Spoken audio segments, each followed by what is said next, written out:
Paano ba to? Paano ba to? Okay. Okay. Grabe. Inom muna ako ng tubig.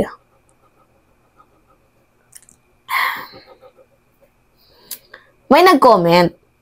Sabi sa akin, "Oh, Mima, nasaan yung hard evidence mo patungkol kay Lagdameo?" Ako, nakukupalan ako sa mga nagko-comment nun, no? Yung humihingi ng hard evidence. Sino ba naman mga minamali, isipin nyo, Ikaw magnanakaw ka. Sa tingin mo ba, yung pagnanakaw mo, idodocument mo? Isipin nyo na, magnanakaw ka. Idodocument mo pa ba yung pagnanakaw mo? Kung hindi ka pa naman mahanapan ng butas at ebidensya niyan against sa inyo, kaya nga po nagpapa-mid-year review. Di ba ang BARM? Hinahamon siya. O mag-mid-year review tayo. O aligasyon pa nga lang daw yan mga minamal. Oo nga. Kaya nga dapat mararapat na magsalita itong si Lagdameo. Yung magsalita ng siya lang kailangan natin ng boses ni Lagdameo. Patunayan niya na wala siyang kinurakot. Diba?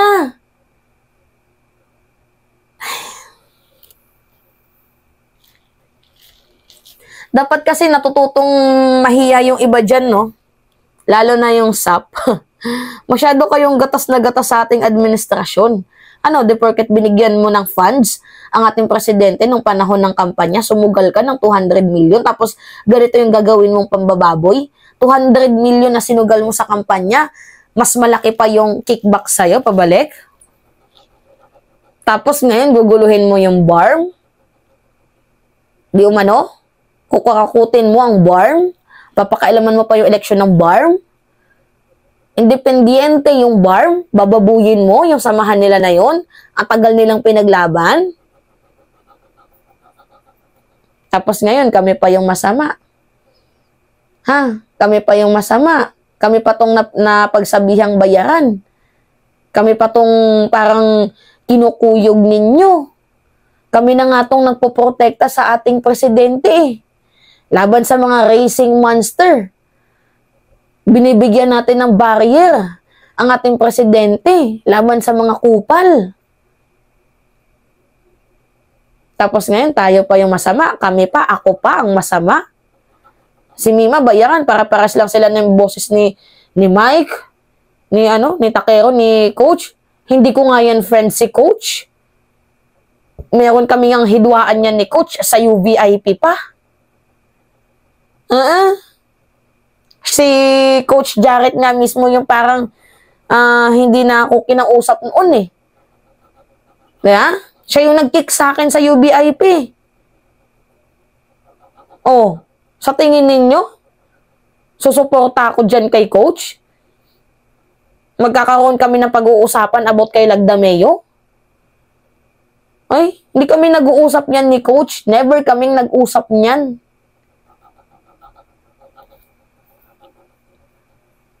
Si Takero, nag-uusap kami pero hindi sumagi sa isip namin yung maitapik yung si Lagdameo. Si Mike, kinumfort lang ako nung time na umiyak ako dahil ito yung pinaka nanghihinang topic sa akin.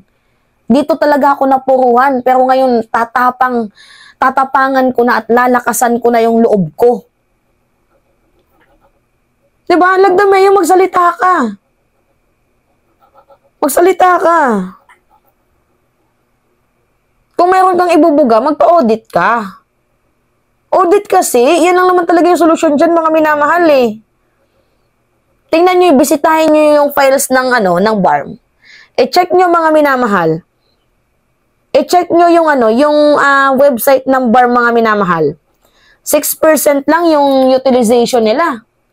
Magkano pa yung natira doon? Magkano pa yung hindi nagagasta? Almost 64 billion. Check nyo yung files ng BARM mga minamahal. So, pa lang yan First quarter pa lang yan. How about the second quarter? From January to March. 64 billion mga minamahal. Hindi nagastos yan. Wala man lang kayong ginawang trabaho? Bakit 4 na milyon lang yung nagasta? Kaya mahirap yung BARM eh. Kaya walang asenso yung BARM. Dahil sa mga, sa mga taong, alam nyo na, alams na. Diba? Magpa-audit ka, hindi yung gagawin mo, makipag-collab-collab ka dyan sa Tamayo, sa iba't ibang klaseng grupo, sa mga vloggers mo na hindi naman alam kung ano yung pinag-uusapan. Or ang iba naku-confuse nang dahil lang sa simpatya. Kami mga minamahal, sa totoo lang, ako ready na ako sa bashing na marireceive ko ngayon. Ready na ako, bulletproof na ako. Kung ano pa man sabihin ninyo. Basta ako hindi magbabago yung statement ko from the very moment, from the very beginning, from the very start. Hindi ko babaguhin ang aking sinumpaang salita. Ang binitawan kong salita sa inyo. Magpa-audit. Diba? Yan lang naman eh, simple para matapos ang issue. Hindi yung makikipag-collab-collab ka sa Tamayo, yung sa UBJP. Diba? Hindi mariresolve yung issue na yun. Sa collab-collab na yan.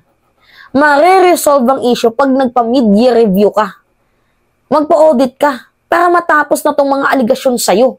Then kapag mali kami, then I will quit. Mark my words, mga minamahal, aalis ako.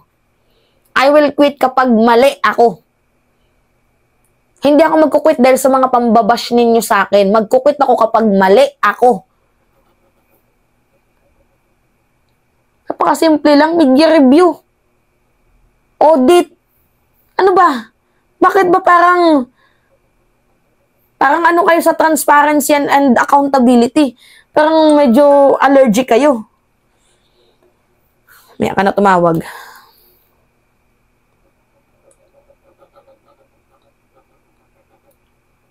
Diba? Mga minamahal. Oh, yung nag-ano sa'yo ng 1 billion, yung nag-akusa sa'yo, failan mo ng kaso. Failan mo ng libel. Diba? Kung malinis ka, kung alam mo namang hindi mo ginawa yun, then sue them. File them a case. Yun mga minamahal. Dami pang hanas eh. Simple-simple lang naman. Audit lang naman yung hinihingi eh. Audit lang, hindi pa maibigay. Oh, ngayon, paano nyo nasabi na, ay, we need hard evidence. Sino ba namang tanga mga minamahal ang dokumento pa yung kanyang pagnanakaw, aber? Hindi ko sinasabing magnanakaw si Lagdameo. Wala akong sinasabing ganun. Pero hindi mawala sa isip ko na mayroong korupsyon. Na baka mayroong korupsyon. Kasi hindi nagpapa-audit eh. Oh, kamusta pa yung sa second quarter?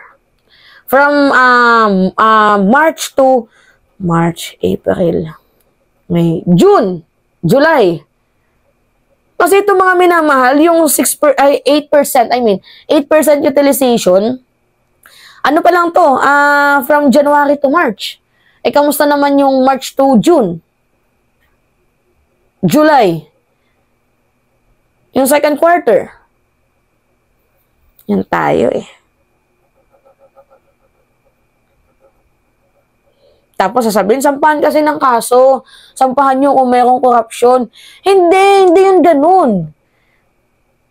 Ang amin lang dito, magpa-audit ka. Ba't ka namin sasampahan? Magpa-audit ka. Ganun lang kasimple. Aaway na naman tayo dito eh. Ayoko na makipagtalo sa mga sa mga makikitid ang utak. Hindi de porket natintira ko yung sumusuporta dito sa administrasyon doesn't mean na gusto ko na bumagsak ang ating pamahalaan. Sino ba naman ako? Napakaliit ko lang na vlogger. We are here for the truth, mga minamahal. We are seeking for the truth. We are supporting the government. And we are protecting the administration from the racing monster.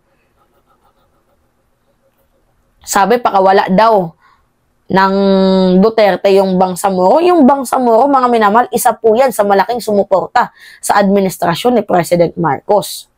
Kung alam lang ninyo.